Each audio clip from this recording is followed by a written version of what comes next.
Hey everybody, this is Jen.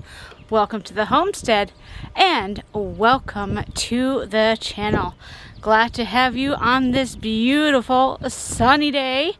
Today, as of the date of this recording, is Good Friday, and indeed it is very good. Beautiful warm weather with the sunshine, and it's just been a great day to be out in the garden, in the greenhouse, getting things going. And so I kind of wanted to give you just a quick update as to what is happening here in central Michigan. So follow me along right here on Garden Jen's Journey.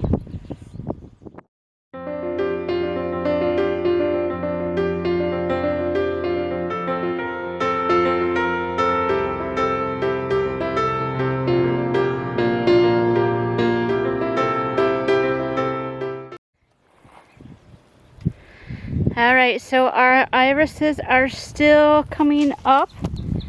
They won't bloom for a little while yet.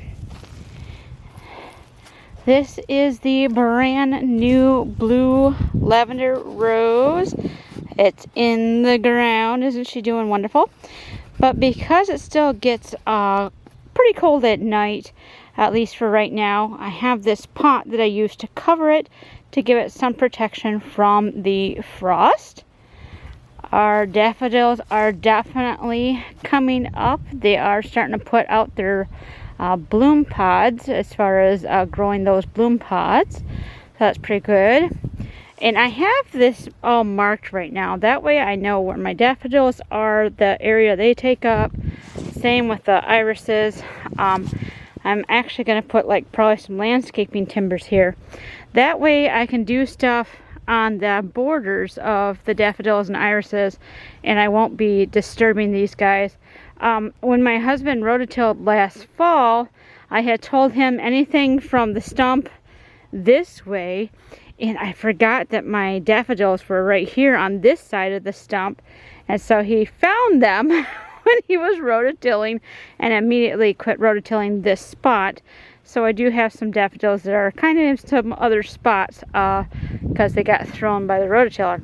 But anyways, that's why the stakes are here, just to just show where things are until I can get some timbers and stuff to mark the actual space again, so we know where we can plant, where we can dig without disturbing those guys. So in the raspberry beds, nothing is happening yet because it's still quite cold overnight. In these pots here, I have some propagation cuttings from some currants and some gooseberries.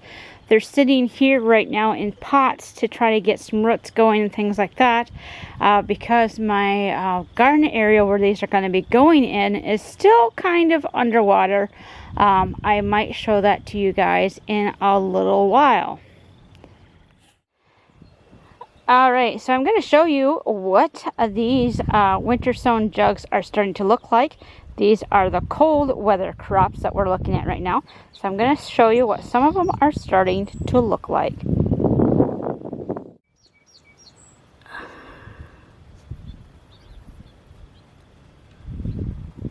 This is our arugula, and it's doing very well. We got salad mix that's going. This is some spinach that we got going on. We got some kale. A little bit of carrots is starting to sprout. Our tatsoi mustard is sprouting. Our golden frill mustard is sprouting. Here's another jug of salad bowl lettuce mix. So it's kind of cool that even in this cool weather, we have some crops that are growing in our winter sown jugs. Again, these are cold weather crops, so this is the type of weather that they grow in. None of our warm weather crops have germinated yet, even though we've had a couple days that have been in the 60s and 70s during the day, because our temperatures overnight have been near freezing. But I will keep you updated as more crops germinate and stuff, because it's so cool to see crops growing in milk jugs of all things. So this kale here is the kale that I had in my greenhouse over the winter. It's still doing really good. This is the blue kale. So the jugs that I have planted with the blue kale, this is what it actually looks like as it grows. It's a beautiful bluish purple. And obviously I've harvested quite a bit, which is why it's tall, because it's putting out more leaves and growing a little bit taller as it goes. So in my pots outside here, I just got my Gurney's Whopper sized strawberries. So those are in that pot. And I have the grate over it so my cats don't think they can get into the pot and use it as a litter box. Because we do have 3 outdoor cats. And though we train them to not use the garden space as a restroom, new pots and things like that, they're like, oh, something new, maybe I can use this. So we cover our pots just to deter them until they get the idea, oh, that's not a space to go potty. Our stinging nettle has survived the winter, and boy, is it really growing in these warmer temperatures. This is a wonderful medicinal herb. You just have to be careful with it because it is in the mint type of family, and it spreads pretty quickly if you don't maintain it. That's why I have it in a pot, and I make sure when it starts to go to seed that I immediately cut off those seed heads so the seeds don't get spread throughout the rest of the property. Of course, I have my trees here. I have my apple and my 3 peaches. This one apple, it did start putting out some leaves here, but with the cold snap, those leaves died. But it's got plenty of bud nodes still on here, so I'm not too worried. It's not really time yet for the trees to start waking up, which is why I'm just keeping them out here and watching them, making sure they're doing all right. And they're doing all right. I have some grapes here that are really starting to take off. It's still too cold to really put them in the ground yet, and just let them be, because again, our overnight temperatures are kind of cold.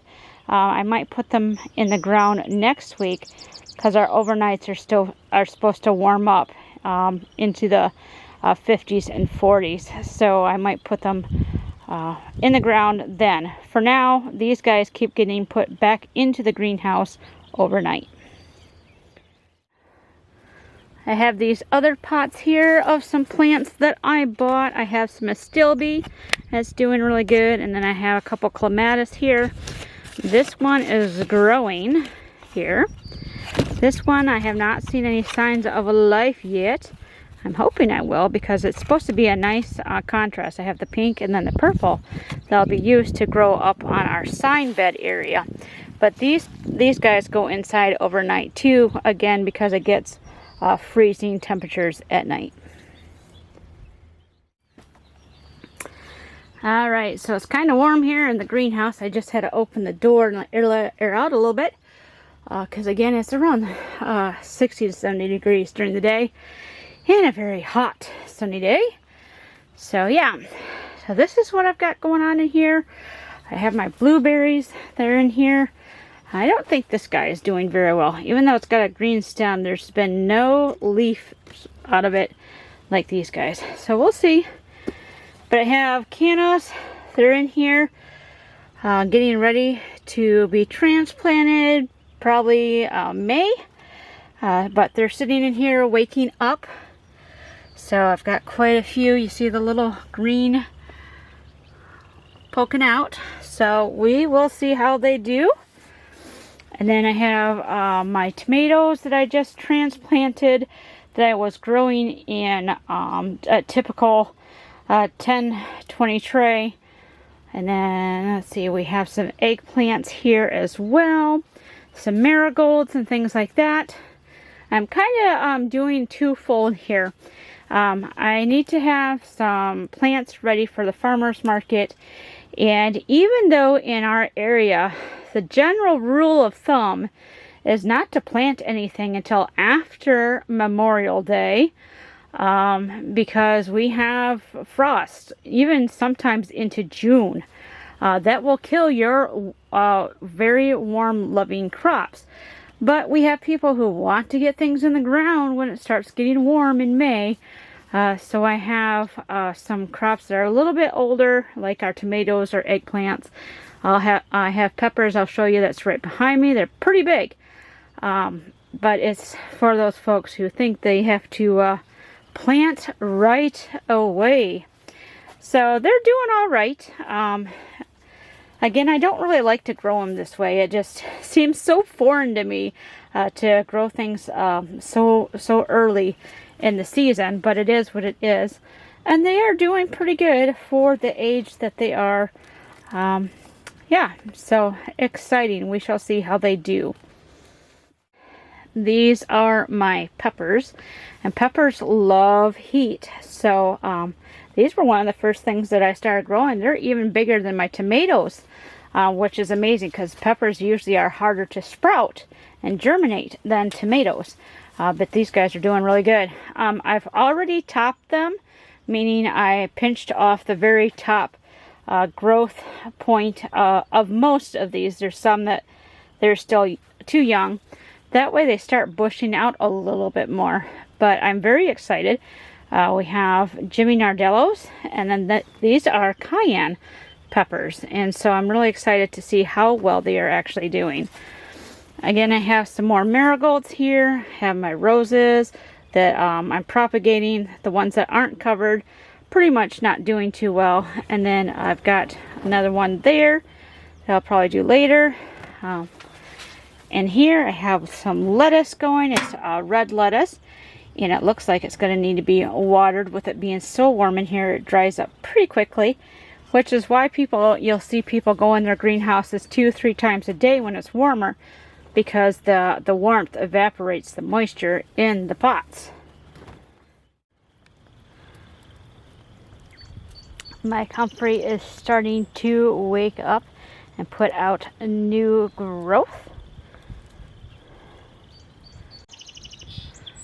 So this is our large garden area here, and we're starting to mark it out where certain points are. Like this area here is going to be one of the main paths. I don't have it quite wide enough. It needs to be widened just a little bit more. I did a test run, and my wagon won't go around the corner. It's just too narrow. So we got to widen it a little bit.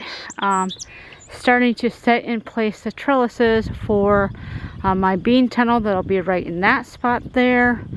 But as I can show you, I gotta watch where I walk. But see if I can zoom in here. We have standing water in the garden area because we do live in lowlands. Our garden doesn't sit high up where it does not get waterlogged. So right now, cannot get into the garden because you will sink up to your calf, if not your knee. Over there, where you see the pile of wood, that is going to be a raised bed, and I will have 2 of them over there. We just kind of set it there so we know kind of where it goes, but I will have 2 raised beds side by side in that spot. Now I'm going to take you down to the other end where my currants are going to go. Alright, so this is where my currants are going to go. I already have a line right here of them, and the other ones are going to go just on the other side. This is marking a path again where path will come through. But yeah, you cannot get out into the garden right now. You can see where water was sitting. This is very, very soft ground. So yeah, trying to step out here is like stepping in quicksand. Not a great idea. Alright, so that is the update for today. I hope that you enjoyed walking with me through the garden and seeing what is starting to grow in April here in Central Michigan. I thank you for being a part of this journey today, and I hope that this is a very special weekend, that you will enjoy not only your Good Friday, but your Resurrection Sunday, where we celebrate the resurrection of Jesus Christ, our Lord and Savior. Thank you for being with me today, and I hope wherever you are, you're wonderfully blessed. So until next time, everybody, bye-bye.